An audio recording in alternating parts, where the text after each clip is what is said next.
Hey there, you want to know the real reason why JLO and AROD split?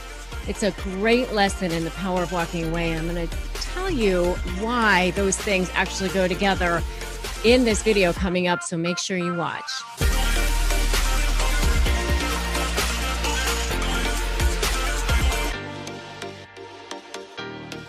Hey, I'm Rebecca Zung. I'm an attorney. I am an author, and I am a narcissist negotiation expert. I teach people how to get leverage and how to create strategy and how to use tactics and all of the things that you need to do, whether it's in a business relationship or a personal relationship, in a family law setting, whatever it is.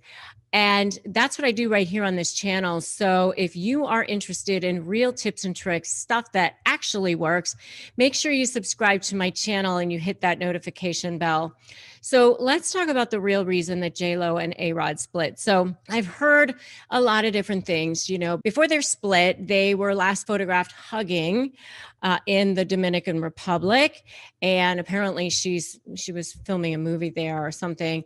And they were in different countries when the split was actually announced. And apparently he was in Miami then at that point, getting ready for baseball season. And I think kind of part of it has to do with the fact that they both have pretty hefty schedules and they're in the public eye, and, they've got a lot going on. But on top of that, there was some news that came out that AROD was actually cheating on JLO with a former girlfriend, that he was talking to her, that they were having conversations or something like that. And apparently Madison, the woman, said that they never actually had any kind of a physical relationship at that point, but who knows? I mean, it could have been emotional. It could have been inappropriate texts, or just sometimes if somebody gets into conversation with an ex, you end up having like intimate conversations, or conversations get carried away a little too far. I've seen it in my divorce practice where people connect on social media with long lost loves, and they kind of pick up where they left off, maybe not necessarily having a sexual relationship, but just having a intimate kind of conversation relationship. And so that could have definitely been part of the issue. Apparently they have some business together. They have things together. They bought a home together, and there was a lot going on. So I guess they'd actually made the decision to break up prior to actually breaking up, because they had to deal with, okay, what are they going to do about their business? What are they going to do about all these other things that they had? They weren't even married yet, but they had some stuff that they needed to untangle and unwind. So, on top of that, they both have children from previous marriages, and that can also be complicated. I know for myself, when I got married to my husband, my older children were young. For many of you who know my story, and if you don't, you can check it out if you'd like on the video called "I Don't Normally Share This." And I talked a little bit more about my personal backstory there if you want to check that out. But I was married at 19 the first time, and I had 3 kids by the time I was 22. And then I got divorced, and I went back to law school. And I was still pretty young when I went to law school, and I met my husband there. But I had already had 3 kids, and all this stuff was happening. And, and he had never been married and didn't have children. We always joke that he brought the dog into the relationship, because he had a dog at the time that came into the relationship with us. And so, we became a home of a blended family with kids and a dog and the whole thing. And I know how complicated that can be. So I would say that the real reason that they probably split up was a number of things. It was probably very busy careers. It was probably other, children involved in trying to parent your own children with another co-parent. And on top of that, maybe, inappropriate conversations with exes and being in the public eye. I mean, there's so much scrutiny and so much pressure, and it's almost impossible to hold it all together. I mean, it's hard to hold it all together anyway. I mean, hey,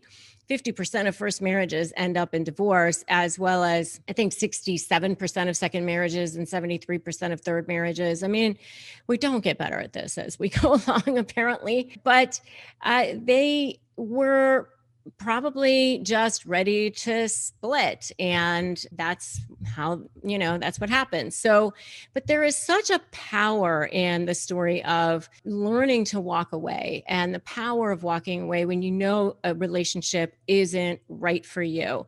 And it doesn't have to be a romantic relationship. It can be any kind of a relationship. If it's not serving you, then you can just have a conversation and just say, this relationship is no longer serving me. And the beautiful thing about that is that you don't have to make each other wrong. One time I was leaving a particular job, and it's so natural as human beings to go, I'm leaving this particular situation, so I need to make this other situation wrong. It's almost like you need to feel like you are justifying your choice to move on, or you justifying why the other situation was bad, and and that's why I had to move on. And so you end up focusing on why the other person or situation is so terrible.